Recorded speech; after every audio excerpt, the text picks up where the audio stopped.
Chapter number 4 mentors programme. अब जो बातें मैं आपको बताने वाला हूं वो मैंने एक मेंटर के पेड प्रोग्राम से सीखी थी, जिसका कॉस्ट अराउंड 4,500 था। ये मैं आपको बता रहा हूं बिकॉज आपको पता चले कि हाँ, सच में ये बातें जो मैं आपके साथ शेयर कर रहा हूं वो बस ऐसे ही मैंने कहीं से भी नहीं उठा ली है, बल्कि ये बहुत अच्छे ट्रस्टेड सोर्सेज से ली गई वैल्यूएबल विजडम है, इतनी जो सच में आपकी लाइफ चेंज करने का पावर रखती है। नाउ आते हैं मेन बातों पे। सबसे पहले तो मैंने उस प्रोग्राम से ये बात सीखी थी कि हमें जो भी काम करना चाहिए उसमें हमें रूल ऑफ 5% को ध्यान में रख के करना चाहिए। रूल ऑफ 5% ये बोलता है कि हम जो भी फील्ड में या पोस्ट पे काम कर रहे हैं या करने की सोच रहे हैं उसमें हमें इतना अच्छा बनने का एम रखना चाहिए, इतना अच्छा होना चाहिए कि हम उस फील्ड के टॉप 5% लोगों में आए। मतलब इतने अच्छे बनो अपने काम में कि आप उस फील्ड में या काम में वर्ल्ड के टॉप एक्सपर्ट्स में गिने जाओ।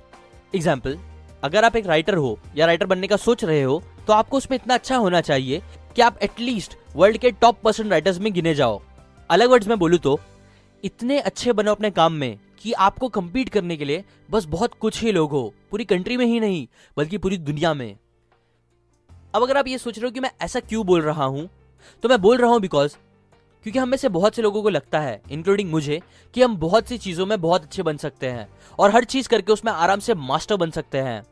बट ये सच नहीं है। सच ये है कि रियलिटी में ऐसी कुछ ही चीज होती है जिसमें हम बहुत ज्यादा प्रैक्टिस करके उसमें मास्टर बन सकते हैं, इतने अच्छे बन सकते हैं कि लोग हमें टॉप 5% में गिने, क्योंकि उस लेवल पे पहुंचने के लिए हमें बहुत टाइम इन्वेस्ट करना होगा। और अगर हम हर चीज करने का सोचेंगे तो हम जैक ऑफ ऑल ट्रेड्स बन जाएंगे बट मास्टर ऑफ नथिंग। इसलिए एम ऐसा रखो कि एटलीस्ट एक तो ऐसी फील्ड हो जिसमें आप सच में बहुत ज्यादा अच्छे हो, मतलब वर्ल्ड क्लास लेवल जितने अच्छे। एम रखो कि आप टॉप 5% में आओ, क्योंकि आज के टाइम पे टेक्नोलॉजी की वजह से कंपटीशन बहुत ज्यादा बढ़ गया है। और ये बात मैंने आपको एक वीडियो में बताई भी थी। आज ऐसा टाइम आ गया है कि हम बस अपनी सिटी के लोगों से ही नहीं compete करते कस्टमर्स के लिए, बल्कि कई बार हम पूरी वर्ल्ड लेवल पे compete करते हैं, बिकॉज इंटरनेट और टेक्नोलॉजी ने सबको इतना कनेक्टेड कर दिया है। इसीलिए आज अगर आप कोई भी फील्ड में बहुत अच्छे नहीं रहोगे तो कोई और आपसे अच्छा बन जाएगा और लोग भी फिर आपके बजाय उनके पास जाएंगे अपना काम कराने के लिए, जो आपको फिर खुद ऊपर आने नहीं देगा लाइफ में। इसलिए ट्राई करो कि आप किसी एक फील्ड में बहुत अच्छे बनो और ना कि हर चीज में मास्टर बनने की कोशिश करो। एग्जाम्पल, माइकल जॉर्डन को one of the best basket player of all the time माना जाता है, पर ये बहुत कम लोग जानते हैं कि उन्हें पहले स्टार्टिंग में बेसबॉल खेलने का भी बहुत शौक था। उन्हें लगता था कि वो उसमें भी बहुत अच्छा कर सकते हैं, बट ये सच नहीं था। वो बेसबॉल में इतने अच्छे नहीं थे जितना बास्केटबॉल में थे, जो उन्हें खुद प्रैक्टिस करते करते और खेलते हुए समझ में आने लगा। और ये बात उनके एक मेंटर ने भी उन्हें समझाई, जिसके बाद उन्होंने क्या किया कि फिर उन्होंने बेसबॉल को ड्रॉप कर दिया पूरी तरह से, और फिर उन्होंने अपना पूरा टाइम, पूरा एफर्ट और पूरा फोकस बस बास्केटबॉल में लगा दिया, जिसमें वो सच में बहुत अच्छे थे। और जब फिर उन्होंने अपना पूरा फोकस और कंसंट्रेशन उसमें लगाया तो वो बस टॉप 5% में ही नहीं बल्कि खुद दुनिया के टॉप प्लेयर भी बन गए, जिसकी वजह से आज वो बहुत ज्यादा अमीर, सक्सेसफुल और रिस्पेक्टेड इंसान भी माने जाते हैं। और यही सेम चीज आपको भी करनी चाहिए। आपको भी पता होना चाहिए कि आप वो कौन सी एक चीज में इतने अच्छे बन सकते हो और किस में आप अपना पूरा फोकस दे सकते हो ताकि आप वर्ल्ड के टॉप 5% में आ पाओ। सो अभी मैं आपको बताऊंगा the 4 intersection circle Eulerian destination का कॉन्सेप्ट, जो हेल्प करेगा आपको वो काम फाइंड आउट करने में। और याद रखो, बहुत ज्यादा चांस है कि ये काम शायद आपका पैशन भी होगा। नाउ 4 में से पहला सर्कल आता है around what you have grown up का। इसमें आपको वो चीजें सोचनी है जिसके आसपास आप पले बड़े हो बचपन से। एग्जाम्पल, मैं टीचर्स लोगों के आसपास पला बड़ा हूँ। मेरी बहन और कई क्लोज के रिलेटिव्स मेरे टीचर्स थे, सो उसकी वजह से ही नेचुरली बचपन से मेरे अंदर टीचर बनने की कुछ क्वालिटी मेरे दिमाग में हार्डवायर्ड हो गई थी। ऐसे ही आप भी सोचो कि आपका बैकग्राउंड, फैमिली या बचपन, कौन सी जगह आप ज्यादा रहे हो, किस प्रोफेशन के आसपास, और उसकी वजह से कौन सी क्वालिटी और चीजें आपके दिमाग में बैठ गई है। क्योंकि बचपन में सीखी हुई चीजें सच बहुत पावरफुल होती है, जो हमारे दिमाग में जिंदगी भर के लिए कभी कभी अच्छे से बैठ जाती है। सो अभी आप सोचो कि वो कौन सी स्किल्स आपने बचपन में सबसे ज्यादा देखी है या सोची है या करी है, या जिसके आसपास आप बैठे हो, पले हो, बड़े हो, या जिसके आसपास आपने ज्यादा टाइम बिताया है। इसके बारे में सोचो और इन सबको लिख लो, क्योंकि ये सब काम आपके सर्कल 1 में आएंगे। दूसरा सर्कल जो है वो है स्ट्रेंजर्स फीडबैक का सर्कल।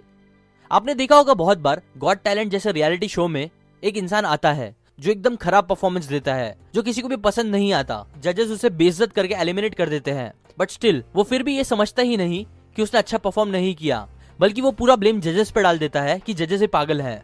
मोस्टली ऐसे लोग डिल्यूजनल टाइप के लोग होते हैं, जिन्हें पता ही नहीं होता कि वो कौन सी चीज में अच्छे हैं और किस चीज में नहीं, क्योंकि शायद उनके कुछ खास लोगों ने, जैसे कि उनकी फैमिली मेंबर्स ने या फ्रेंड्स ने, उन्हें ना हट करने के लिए उनकी झूठी तारीफ की होती है और पॉजिटिव फीडबैक दिया होता है प्यार की वजह से। इसलिए बहुत ज्यादा चांस होते हैं कि उनके फीडबैक्स गलत भी होते हैं।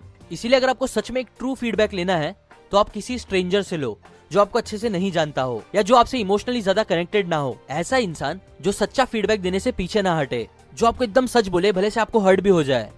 एक और पॉइंट जो आपका हेल्प करेगा वो ये है कि याद करो आपको कौन सी चीज के लिए किसी स्ट्रेंजर ने आपकी तारीफ की थी, या रिलेटिव ने, किसी अच्छे इंसान ने। क्या किसी ने आपकी वॉइस की तारीफ करी थी, किसी ने आपकी क्रिएटिविटी की, ताकत की, या ऐसा कुछ। जो भी तारीफ आपको एक स्ट्रेंजर से मिली होगी या किसी ऐसे दोस्त से मिली होगी जो एकदम खरा खरा सच बोलता है आपके मुंह पे, हमेशा ऐसे इंसान के फीडबैक्स याद रखो।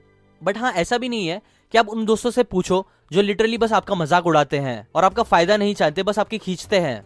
और उन लोगों से मत पूछो जो आप कितना भी अच्छा कर लो आपको नेगेटिव फीडबैक ही देंगे।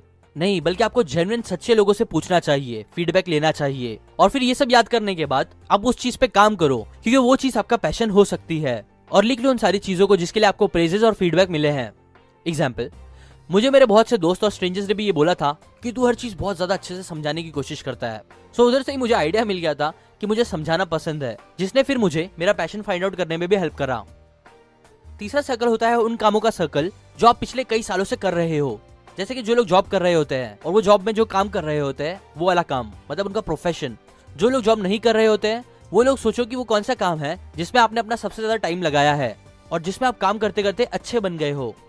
बिकॉज हम इंसान इतने ऑसम क्रिएचर्स हैं कि चाहे हमें वो काम पसंद हो या ना हो, अगर हम कोई भी काम बहुत ज्यादा टाइम तक करते रहेंगे तो हम उसमें बहुत ज्यादा अच्छे भी होते जाते हैं।